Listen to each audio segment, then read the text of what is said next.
The sun hung low over the village of Azembe, casting long golden shadows across the cracked red earth. Smoke curled lazily from mud brick huts, and children's laughter echoed faintly as they played in the fading light. But inside one particular hut, a silence sat heavy. Nyana, 17 and on the cusp of womanhood, crouched beside a dim fire, her hands trembling as she peeled the skins from cassava roots. Her eyes, deep and alert, flicked nervously toward the door every few minutes, as though expecting something, someone.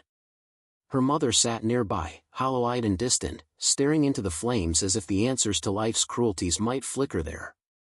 Nyana had always known she was different. Not because she was the chief's niece, nor because of her striking beauty which the village women envied. No, it was the whispers, the stolen glances, and the weight in her mother's voice whenever her father's name was mentioned. She had died young, and the stories of her father's death, some said illness, others claimed a hunting accident, never rang true. Whenever Nyana asked, her mother's eyes would mist over, and her lips would quiver, but no answer ever came. All she had were memories, her father lifting her high into the air, his warm laughter, his protective arms. And then, suddenly, gone. Now, her uncle Chief Roga ruled the village. A man carved from stone, with eyes like ash and a voice that could still the wind. He had seized power with charm and force, promising prosperity and strength. And while the village had seen more trade, more wealth, it had also fallen into quiet fear. The elders obeyed him without question. Young men sought his favor. Women lowered their gaze in his presence. To defy him was to tempt death.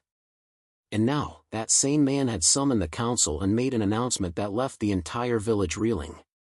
The gods, he claimed, had spoken through dreams and signs. A sacred union must take place, between the chief and his blood's continuation, his niece. Nyana. Nyana had heard the words with cold disbelief. Her ears had rung, and her stomach had twisted. The chief had looked at her across the firelit gathering, his eyes impassive, as though she were merely another harvest offering. The elders, bound to his will, nodded solemnly. Only a few dared murmur, an old man who coughed in protest, a midwife who clutched her beads, but none stood up to Roga. Not truly. That night, Nyana stormed into her home, her fists clenched and heart pounding. Her mother sat unmoved, her hands wrapped in cloth as though bracing for pain. "Say something," Nyana shouted, her voice raw. "Tell me it isn't true. Tell me you'll stop it." But her mother only stared at her. "You do not understand, child. This is bigger than us." "Then make me understand." Her mother rose slowly, crossed the room, and cupped Nyana's face. "Your father tried to defy the chief. He tried to protect us. And he died for it." Nyana's breath caught. "You mean, he didn't die of illness?" "No," her mother whispered. "He knew something, something buried, something Roga didn't want anyone to know. A curse. A darkness in the bloodline." Nyana pulled away, fear rising like bile. "A curse?" Her mother sat back down, the firelight casting shadows on her gaunt cheeks. "It began generations ago. Roga's line was once noble, wise. But power twisted them. The first chief of their blood broke a sacred oath. He defiled the sacred tree of the ancestors, stole relics meant only for the priestesses. The spirits cursed the bloodline, saying no true heir would ever rule without bringing death. Every generation since, a child or sibling has died mysteriously. Then why me?" Nyana demanded. "Why marry me?" "Because you are not just his niece," her mother said. "You are also the daughter of the last man who challenged the curse, and nearly ended it. Your union is a final claim. If he marries you, the power is complete. If not..." Nyana didn't sleep that night. She lay curled under her woven mat, eyes wide, heart thudding.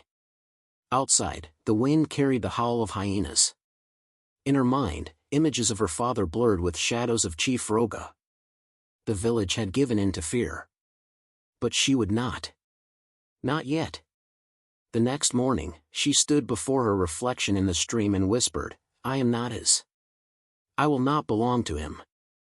But somewhere behind her, in the thickets, someone was watching. The air in the village turned thick as the days inched closer to the wedding. The usual hum of daily life quieted around Nyana, replaced by avoidance and nervous glances. Children no longer ran past her hut with joyful yells, and her closest friends, girls she had grown up laughing and singing with, now crossed to the other side of the path when they saw her coming. The silence was louder than any insult. Nyana sat outside her hut, staring at the ground, fingers digging into the dust. She felt like an offering, alive but already mourned. Her thoughts churned as voices carried from the elders' hall, where final preparations were being discussed. They spoke of feasts, rituals, and blessings. But to Nyana, it sounded like the build-up to her burial. Her mother, more rigid than ever, hovered near her like a silent sentinel. "You must be still," she said one morning, placing a carved wooden comb into Nyana's palm. "You must not resist."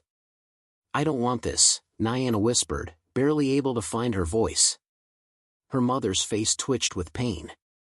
"Neither did I. But the spirits are watching. They punish rebellion." Nyana turned away. Or maybe they punish silence. But her mother only walked off, a ghost of her former self. The village women came on the third evening, dressed in brown wraps, with beads and herbs clinking around their necks. They entered Nyana's hut without a word and began their work. They stripped her of her normal clothes and bathed her in cold, fragrant water that smelled of old leaves and crushed roots. They scrubbed her skin until it burned, all while chanting ancient songs about submission, tradition, and duty. Then they draped her in red silks, the color of obedience, the color of blood. It shimmered as they wrapped it around her slender frame, making her feel like a vessel filled with someone else's meaning. As they painted symbols onto her arms and back with thick red clay, one of the women, a wrinkled old herbalist with clouded eyes, lingered behind. She held Nyana's hand as if steadying her, then slipped something into her palm. A small leather pouch. "Keep this hidden," the woman murmured, eyes darting around. "Inside is ground root and sleeping seed. If he touches you, use it." Nyana clutched the pouch tight, tucking it into the folds of her silk. "Why are you helping me?" she whispered. The old woman's gaze sharpened. "Because once, a long time ago, I lost a daughter to a chief who thought he was a god." That night, Nyana could not sleep. Her body was sore from the rituals, her skin tight with the drying clay, her mind spinning like a storm. She felt like a stranger in her own skin. As she paced the floor of the hut, her foot caught on a loose plank. Cursing softly, she knelt to fix it, and her hand brushed something underneath. Curious, she pried the plank open further. Nestled in the dry earth beneath was a small bundle wrapped in goat hide. Heart pounding, she unwrapped it slowly. Inside, a brittle piece of folded parchment lay hidden. She opened it with trembling hands. The ink was faded, but she recognized the handwriting. Her father's. "Nyana, if you ever find this, it means Roga has won, for now." He wasn't satisfied with my silence. He feared the truth would slip from my lips. He feared you most of all. You carry something he can never control, your spirit. If he binds you to him, it will not be love. It will be war. But there is a way. The curse he fears is real, but it can be turned. Only the blood of the innocent can unlock the truth. Only you. Nyana sank to the floor, breath caught in her throat. Her father hadn't simply died, he had been silenced. And now, Roga wanted to claim her, not out of love or duty, but to secure his twisted legacy. She looked down at the letter, then at the pouch the herbalist had given her. A plan began to bloom in the shadows of her thoughts. The wedding was no longer just a ceremony, it was a battlefield. And Nyana would not go unarmed. The night was shrouded in an eerie stillness, the kind of silence that made the wind seem too loud, the moon too bright. The wedding feast had been extravagant, a lavish celebration that did little to quell the growing unease in Nyana's chest. The villagers, robed in their finest, had cheered and toasted, their smiles too wide, their voices too loud. It was all a facade, a performance to convince them all that the union between Nyana and Chief Roga was nothing more than tradition, nothing more than fate. But Nyana felt no joy. As she walked beside her uncle, her husband-to-be, she couldn't shake the feeling that she was being swallowed whole. The red silk that clung to her skin felt like a shroud. She kept her gaze lowered, her face a mask of compliance. Inside, her heart screamed, but she dared not speak. The eyes of the village were on her, the weight of their expectations pressing down like a boulder. She had never truly seen Roga for what he was, not until tonight. The man who had ruled over her village with iron fists and silver words, who had disguised his cruelty behind the facade of strength, was now her husband. Or so the ritual demanded. The bridal hut was a small, simple structure, adorned with flowers and bright cloth, but it felt cold and alien to her. She stepped inside, her feet dragging as though the earth itself was pulling her down. Roga followed, shutting the door behind him. The flickering light of a single oil lamp cast deep shadows across his face, making his features seem sharper, more dangerous. "Sit," Roga commanded, his voice deep, like the rumble of distant thunder. Nyana obeyed, sitting on the small mat that had been placed in the center of the room. Her hands trembled, and her heart raced. She could hear the pounding of her pulse in her ears. She tried to steady her breath, but it was hard, so hard, when every part of her screamed to run. Roga paced around her, his gaze cold, calculating. "You know why this must happen, Nyana," he said, his voice smooth as silk. "I do this for the village. For our people. For you. I know you may not understand now, but one day you will." Nyana said nothing, her mouth dry. She felt the weight of his words, but it was the oppressive weight of the night that crushed her more. This was no longer a mere marriage. It was a conquest. Her blood ran cold as she realized the depth of the trap she was in. Roga moved closer, his eyes fixed on her, his expression unreadable. "You will obey me," he said, his tone darkening. "You will give yourself to me. For the good of the village, for the good of our bloodline. This is the way." Her breath caught in her throat.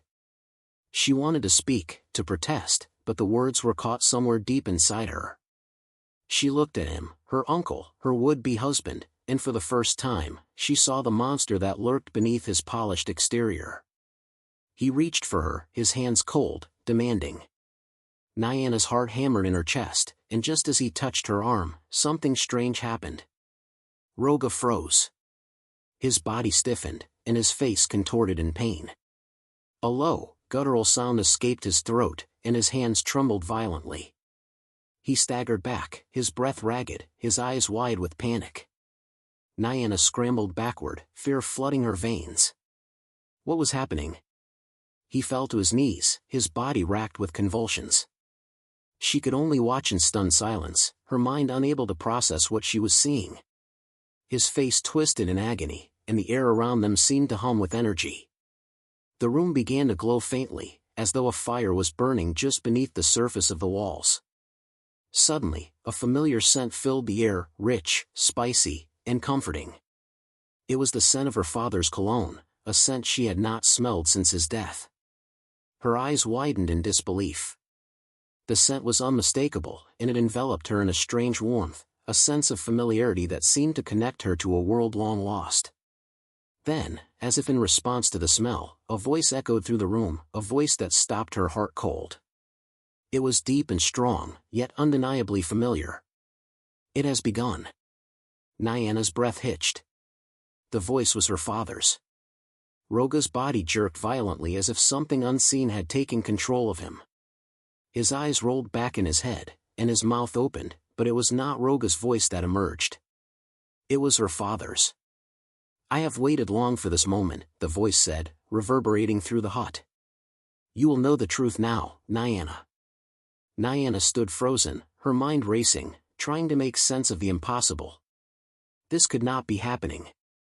It could not be her father speaking through Roga.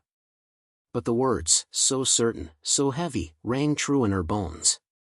Roga's body jerked again, his limbs moving against his will, and her father's voice filled the room with a revelation that shattered everything Nyana had believed about her family, her life, and the cursed bloodline she had been born into. "Roga did not kill me, Nyana," her father's voice continued, each word striking her like a blow. No, he had me killed. He feared what I knew, feared what I was about to reveal. He was too blind with power to see the truth. You, Nyana, are the key. The curse that binds us, that binds him, can only be undone through your blood. You must be the one to end it. Nyana's knees buckled, and she collapsed to the floor, her mind a whirlpool of confusion, betrayal, and horror. Her father was alive, through Roga. And now, everything she had been told, everything she had believed, was a lie. The wedding night was not just a ceremonial union. It was the beginning of something far darker, something that could only be stopped by her. Roga, no, her father, speaking through him, paused, his body still. It is your choice now, Nyana. The fate of this bloodline lies with you. The room fell silent, and Nyana, trembling, realized that her life, her true purpose, had just begun. The days that followed the wedding night were a blur of confusion, fear, and disbelief. Nyana had barely slept, her mind racing with the terrifying revelation that her father's spirit was now trapped within Roga's body. But it was not just a lingering echo of his presence. The voice, his voice, had power, power that rattled the walls of the bridal hut and echoed through her very soul. She felt as though she were standing on the edge of something vast and unknown, the weight of destiny pressing down on her like an anchor. The villagers had begun to whisper about the strange events that had unfolded in the bridal hut. They spoke of the strange convulsions, the glowing light, and the powerful voice that had emerged from Roga's mouth. Fear had settled like a thick fog over the village. No one dared approach Nyana, not even the elders, who had always seen her as the obedient daughter of Chief Roga. Now, she was a symbol of something else, something far darker, far more dangerous. Nyana herself could hardly believe what had happened. Every time she closed her eyes, she saw the image of her father's face, his face, but distorted and contorted in Roga's form. His words echoed in her mind, urging her to rise, to do what he had failed to do before his death, end the curse that had plagued their bloodline for generations. But as her father's spirit stirred within Roga, so too did Roga's consciousness fight back, creating violent mood swings that terrified the village. He would lash out in fits of rage, his temper volatile and unpredictable, only to fall into deep, depressive states afterward. At night, Nyana would lie awake, the faint glow of the moon seeping through the cracks in the hut's walls. She couldn't help but wonder what kind of power she now held within her. The weight of it was suffocating, too much to bear, yet impossible to escape. But then, as if to answer her unspoken questions, strange things began to happen. Visions, dreams, perhaps, came to her in fleeting moments throughout the day. She would close her eyes, and suddenly, she was transported back to her childhood, to the days before her father's mysterious death. She could see him clearly in those moments, his warm smile, his reassuring presence. He had been a man of strength, wisdom, and kindness, traits Nyana had always admired. But now, with the knowledge that his death had been orchestrated by Roga, she wondered if everything she had known had been a lie. The visions deepened.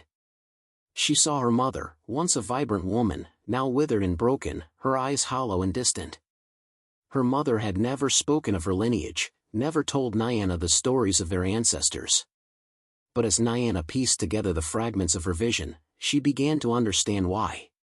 She saw her ancestors, a long line of powerful women, each of them holding the power of the land, the wisdom of the village, and the respect of the people. These women were the true rulers of the village, revered not for their strength in battle, but for their ability to lead with compassion, wisdom, and understanding. Nyana's heart raced as the truth became clearer. She was descended from a matrilineal bloodline, one that had once ruled the village with grace and authority. But that power had been stolen from them, taken by Roga's ancestors through bloodshed and deceit. Her father had known this, and it was why he had fought so hard to protect her. He had wanted to return the power to its rightful place, but he had been betrayed, killed before he could finish what he had started. Now, it was Nyana's turn.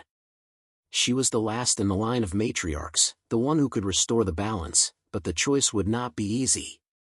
The curse that bound her family was as ancient as the land itself, woven into the very fabric of the village's history.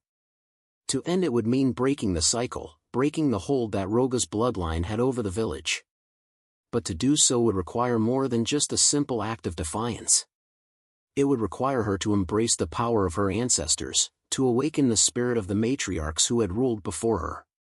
But there was a cost to this power. To rise, to awaken the forgotten matriarchs, would mean shedding her old identity, shedding the girl who had been taught to obey, to conform, to remain silent. She would have to become something more, something untouchable, something feared. Her father's voice echoed in her mind once more. You are the key, Nyana. You are the vessel that will either end the curse or allow it to continue. But know this, the path you choose will not be easy. It will not be without pain. But it is yours to walk. Nyana stared at the night sky, the stars burning bright above her. She could feel the pull of her ancestors, the weight of their expectations. They had waited for her, for the bloodline to return to its rightful place. But the question remained, would she rise to fulfill her destiny, or would she remain silent and let the curse continue? The answer was not simple. Her father had asked her to help him finish what he had started, to break the curse and free their bloodline from Roga's control. But what would it cost? What would it mean to rise, to awaken the forgotten matriarchs? Would the village survive a rebellion, or would they fall victim to the chaos that would surely follow? Nyana stood, her heart heavy with the weight of the choice before her. The time had come to decide. The moon hung high in the sky, casting a silver glow over the village, as Nyana slipped silently from the bridal hut. Her heart was heavy with questions, and the weight of the visions from the past days pressed down on her like a suffocating fog. They were growing clearer now, as though her father's spirit was guiding her, pushing her to uncover something buried deep in the village's history. Something she had never been told, something no one had ever dared speak of. The sacred tree was an ancient and revered part of the village, a place where the elders had always warned her never to go. It was said to be a portal to the divine, a place where the spirits of the ancestors resided. No one dared disturb it, for fear of angering the gods. But Nyana felt a pull, a magnetic force that seemed to guide her every step. Her father's voice, echoing through Roga's body, had told her she was the key, but now she needed to know the full truth. The visions, the whispers from the past, all pointed to one place, the sacred tree. As she approached the tree, her breath caught in her throat. The massive roots of the tree sprawled across the ground like ancient serpents, and the trunk twisted upward, disappearing into the night sky. It was as if the tree itself was alive, watching her every move. Nyana hesitated for a moment, her gaze lingering on the intricate carvings that adorned the bark, symbols she didn't fully understand but felt were significant. She was standing at the threshold of something monumental. The air was thick with tension as she crept closer to the base of the tree, her footsteps barely making a sound on the soft earth. There was an unsettling silence around her, as if the night itself was holding its breath. When she reached the base, she found what she had been searching for, a small, hidden entrance beneath the gnarled roots of the sacred tree. It was almost as if the earth itself had parted, revealing the entrance just for her. With trembling hands, Nyana crawled through the narrow gap, her body scraping against the rough bark and the earth beneath. She emerged into a small, darkened chamber. Her eyes adjusted to the dim light, and she could make out the shape of an ancient shrine nestled in the center of the chamber. The air was thick with the scent of earth and incense, the atmosphere heavy with a forgotten energy. The shrine was sealed, covered in dust, cobwebs, and the marks of age. But Nyana felt an undeniable pull toward it. The visions had led her here, and now, standing before the shrine, she knew this was the moment. She reached out, her fingers grazing the surface of the shrine, and with a soft creak, it opened, revealing what lay hidden inside. Inside the shrine were scrolls, tattered and old, their edges frayed with time. But it was the relics that caught Nyana's attention, small statues, carved with intricate designs, and beads of a strange material she had never seen before. There were also several stone tablets, each engraved with symbols she couldn't decipher. She carefully reached for one of the scrolls and unrolled it. The ancient text was written in a language that felt strangely familiar, as though it was speaking directly to her soul. She could almost hear the words as she read them, though the language was long forgotten. The scrolls told the true history of her bloodline, a history that had been hidden for generations. Her ancestors were not just common women. They had been powerful healers, protectors of the land, and dreamers who could commune with the spirits. They had once ruled the village, revered for their wisdom and strength, until Roga's ancestors came. The scrolls described how Roga's ancestors had seized power through bloodshed and betrayal, slaughtering the matriarchs and forcing the surviving women of Nyana's bloodline into silence. But the most shocking revelation came when Nyana reached the final scroll.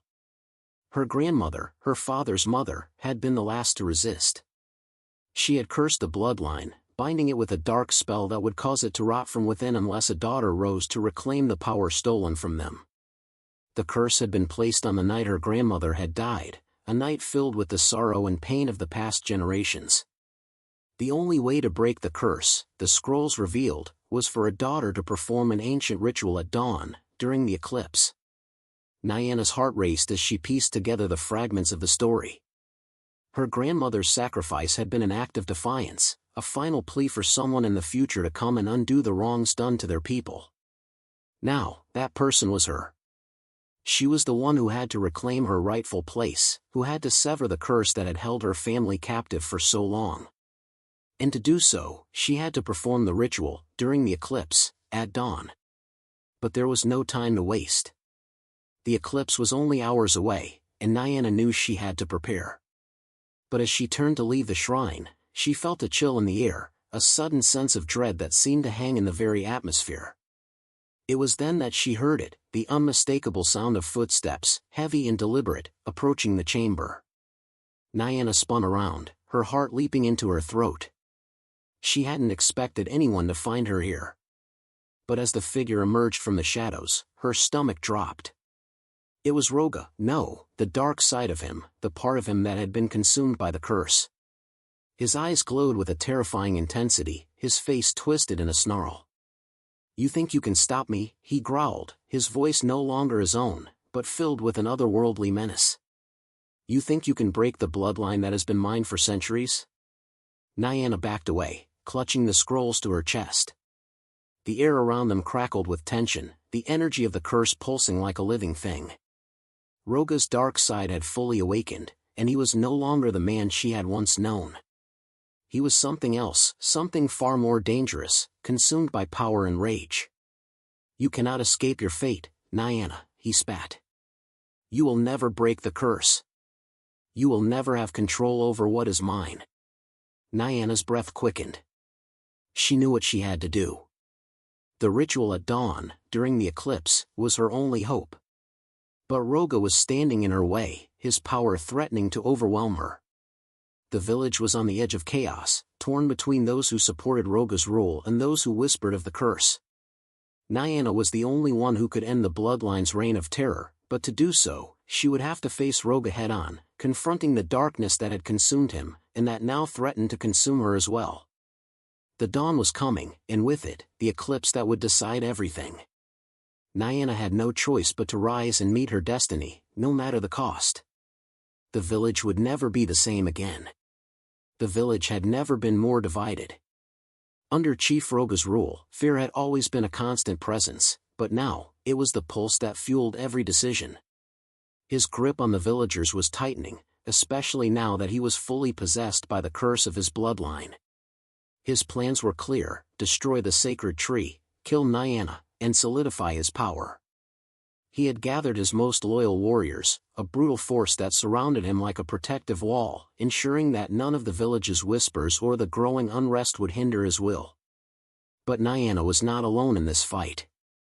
Since the awakening of her father's spirit, she had been slowly bonding with the ancestral spirits of her lineage.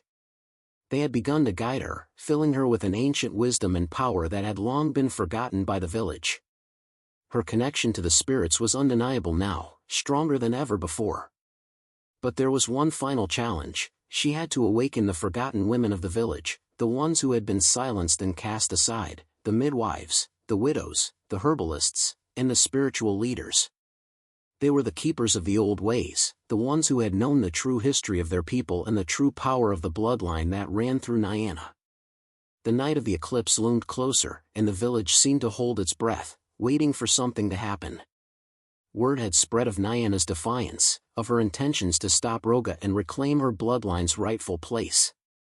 The elders, who had long supported Roga's rise to power, were now split. Some were too frightened to act, while others, those who had not yet given themselves over to Roga's reign, looked to Nyana for leadership. That night, as the sun dipped below the horizon, a cold chill swept through the village. It was a sign, the spirits were restless. Nyana had gathered the women who still held to the old ways.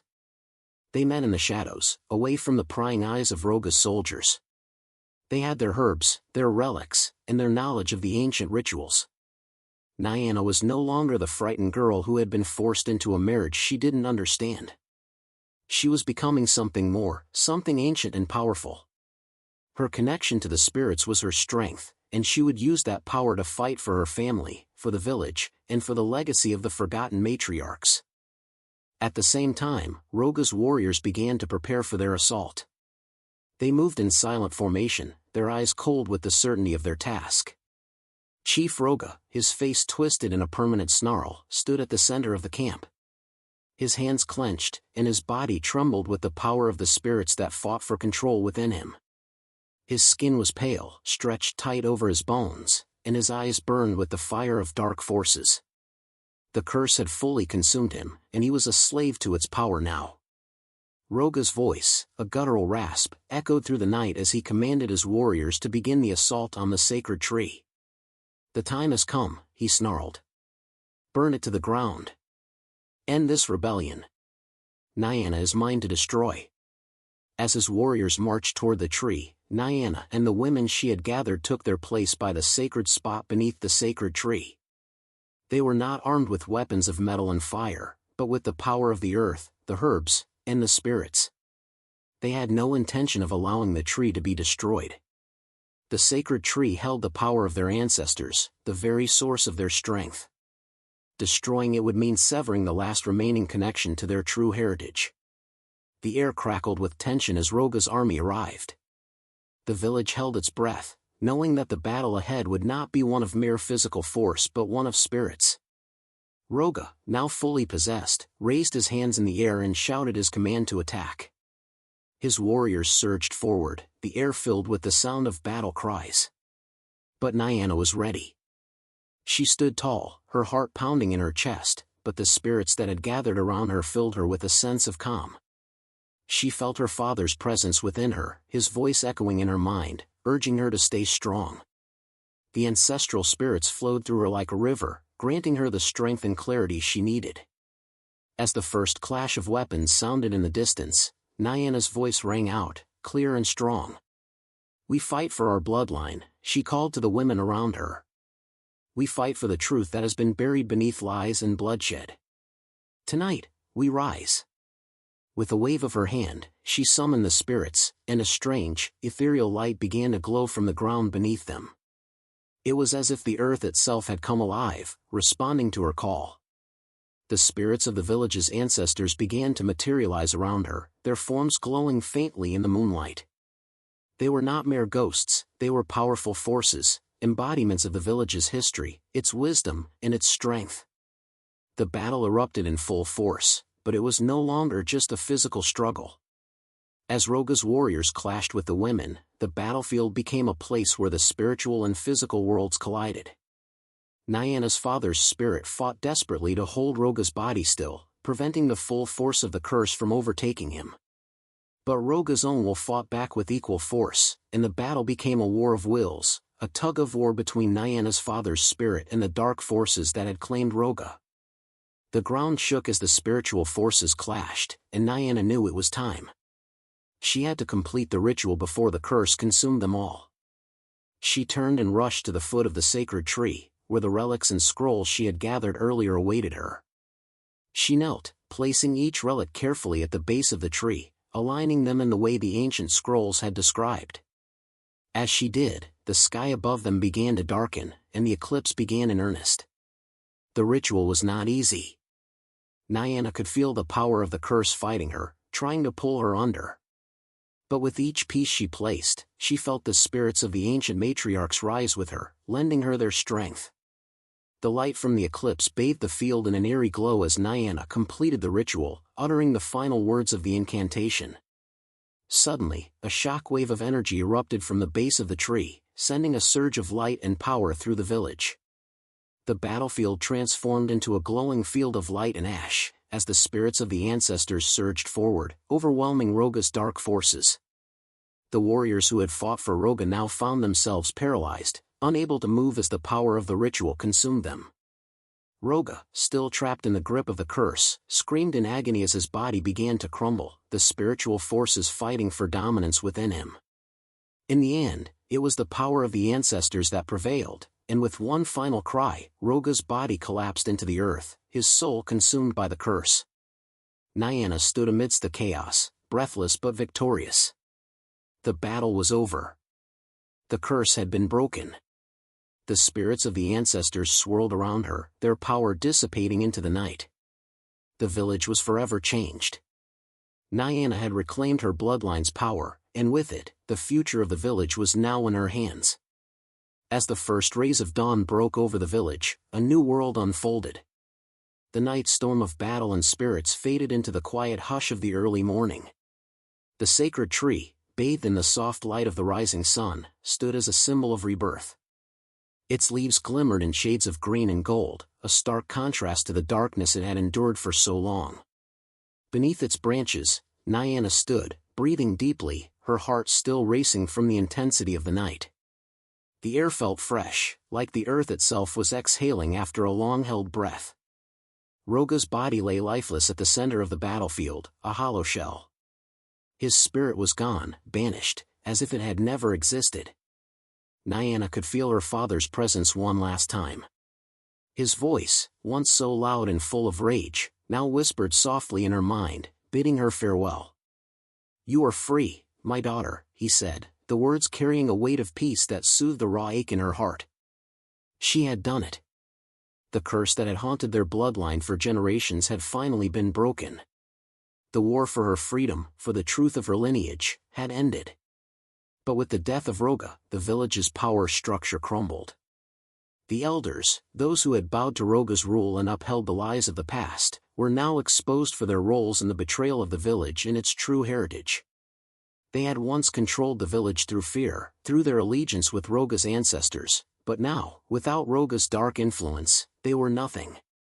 Stripped of their power, they stood before Nyana in shame. One by one, they confessed their roles in the ancient betrayals, how they had allowed the bloodline of the matriarchs to wither and die in favor of a patriarchal rule that had corrupted the very fabric of their society. Nyana listened in silence, her eyes steady and unflinching.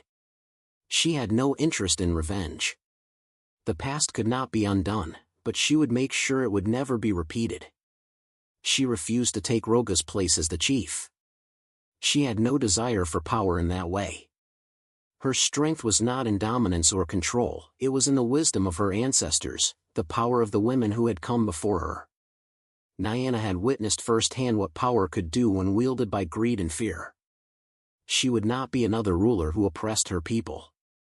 Instead, she would rebuild, but on her terms. With a quiet resolve, Nyana called for the re-establishment of the matriarchal council that had once governed the village. It was a council of women, strong and wise, who would lead with compassion and justice. The elders who had once ruled would now serve as advisors, helping to restore the balance that had been lost. Under this new council, the village would prosper. The women who had been silenced for so long would finally have a voice again, and the village would heal from the wounds of its past. Nyana would not rule alone. She would guide the people, but it would be a collective effort, a return to the unity and strength that had been the foundation of her bloodline. As Nyana walked through the village, she made her way to her grandmother's shrine, the place where the past had been buried and forgotten. The shrine stood in a quiet corner of the village, its stones worn and weathered by time, but still holding the power of the generations it represented. The relics inside, the scrolls of wisdom and healing, were the legacy of the women who had protected the village long before Roga's ancestors had twisted its fate. It was here that Nyana had first uncovered the truth of her bloodline, and it was here that she would honor the women who had given everything to protect their people. Kneeling before the shrine, Nyana placed a single red flower at its base. It was a symbol of remembrance, not of submission, but of the strength and power that had once been forgotten. The flower's petals were vibrant and full of life, a stark contrast to the pain and loss that had permeated the village for so long. As she placed the flower, Nyana whispered a vow to her grandmother's spirit. "I will protect what was nearly lost," she promised, her voice steady and strong. The curse had been broken, but her responsibility was just beginning. She would ensure that the wisdom of the past would guide the future, and that the village would never forget the women who had built its foundation. The village began to change in small but significant ways. Women, once forced to wear red as a symbol of obedience, now wore it as a badge of remembrance, a reminder of the strength that ran through their bloodline. The red became a symbol of their resilience, of the power that had been reclaimed. It was no longer a color of submission, but one of empowerment. The women wore it proudly, knowing that they carried with them the spirits of the ancestors, the matriarchs who had fought and bled for their right to be heard. The sacred tree, too, bloomed for the first time in 100 years. Its branches stretched high, reaching for the sky as if in gratitude for the rituals and sacrifices that had been made to restore balance. The blossoms were white and pure, a symbol of renewal and hope. The village had suffered much, but it was now reborn. The sun that rose that morning was not just the beginning of a new day, it was the beginning of a new era for the village, one where fear and darkness no longer ruled. As Nyana sat beneath the tree, watching the women of the village gather around her, a young girl approached. She couldn't have been more than 6 or 7 years old, her eyes wide with curiosity and admiration. She gazed up at Nyana, her small hands clutching a bouquet of wildflowers. "Can you teach me?" the girl asked, her voice soft but full of hope. Nyana smiled, her heart swelling with a mixture of pride and tenderness. This was what she had fought for, to ensure that the next generation would grow up in a world where they could live freely, with the wisdom of the ancestors guiding them. She reached out and gently took the girl's hand, leading her to a seat beneath the sacred tree. "I will teach you everything," Nyana replied, her voice filled with warmth and determination. "Together, we will remember the past, and we will create a future full of strength and peace." As Nyana sat there, surrounded by the village and the spirits of the ancestors, she knew that her journey was far from over. The curse had been broken, but the true work had just begun. The village was healing, but it would take time. Nyana had become the guardian of her bloodline, the protector of the forgotten matriarchs. And as long as the sacred tree stood, as long as the spirits of the ancestors lived on, she would continue to guide her people into a future where strength, wisdom, and justice would reign. Years passed, and the village, once shrouded in fear and bloodshed, flourished in the light of renewal. The sacred tree stood tall, its branches weaving through the sky as if it were a living testament to Nyana's victory. The women who had once been silenced now held positions of power, their voices echoing with strength and wisdom. The sun rose every morning over a village that had shed its past like a heavy cloak, but the echoes of that past would never truly disappear. The people still whispered about the young woman who had ended the blood curse, who had brought balance to the land, and whose story had become legend. Travelers from distant places came to the village, drawn by the tales of Nyana, the bride who fought the spirits. They arrived with wide eyes, seeking to glimpse the woman who had faced the curse that haunted her bloodline and emerged victorious. Children sang songs in the streets, their voices rising high as they recited the ballads of Nyana's bravery. The song spoke of a young girl forced into a marriage that was meant to break her, but instead, she had become the bearer of her people's salvation. They sang of her father's spirit, of the dark battles fought beneath the sacred tree, and of the strength that had risen within her. The tales, however, were never without their darker edges. In the quiet corners of the village, some of the elders, those who had lived through the years of oppression under Roga's rule, whispered warnings to the children. "Curses never die," they would say, their voices low and filled with unspoken fear. "They only sleep, waiting for the moment when they will rise again." It was a chilling reminder that no victory was permanent, and the shadow of the past could never fully be erased. But for Nyana, those whispers were just remnants of a world that no longer held power over her.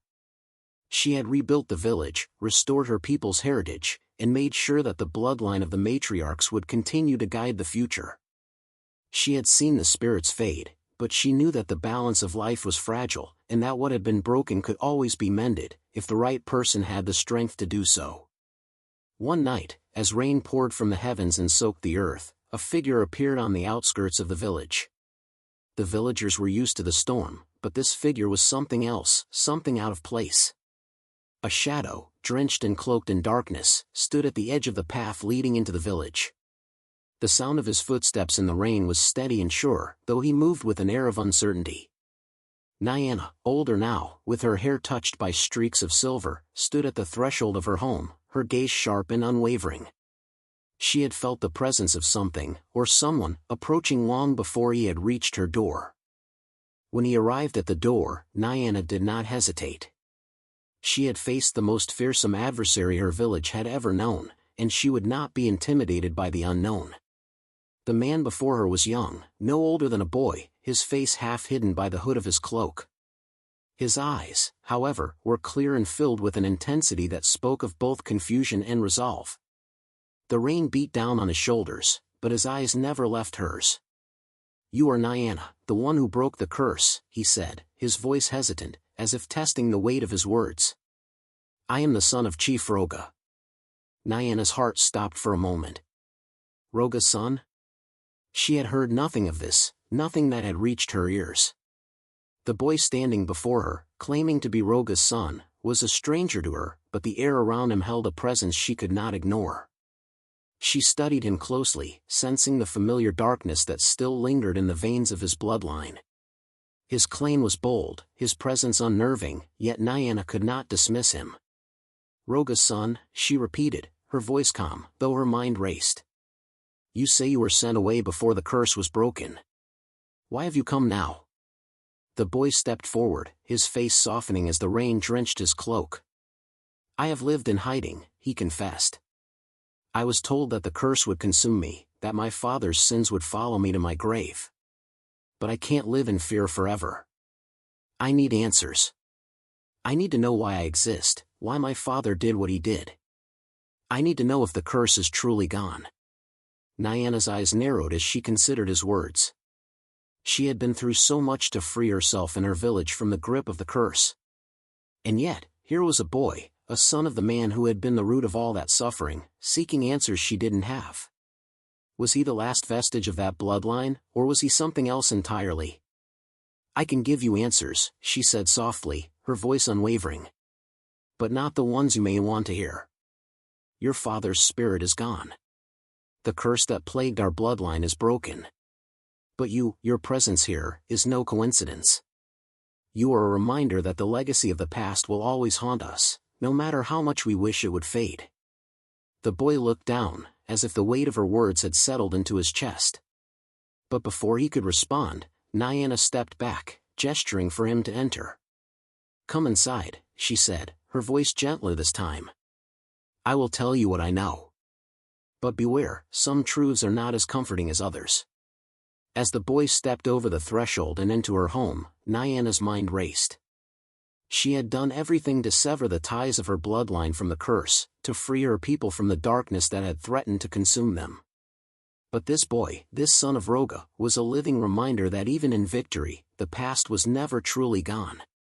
Inside, the fire crackled and cast a warm glow over the room. Nyana sat beside the boy, and as the storm raged outside, she began to tell him the story of his father's treachery, of the curse that had ruled their lives for generations. She spoke of the sacrifice of her bloodline, of the women who had fought and died to protect their village from Roga's rule. But as the tale unfolded, Nyana knew that her journey was far from over. The legacy of the curse, and the power it had given her, still lived within her, and it would live on in those who followed her. The battle had been won, but the war, it seemed, was not yet finished. And as Nyana looked into the boy's eyes, she realized that a new chapter was beginning. The curse may have been broken, but its shadow still loomed large. In her hand, she gripped a new relic, one that had been passed down through the generations. Her eyes flickered with a glimmer of recognition. The legacy of her bloodline was far from finished. The tale, it seemed, would never be silenced.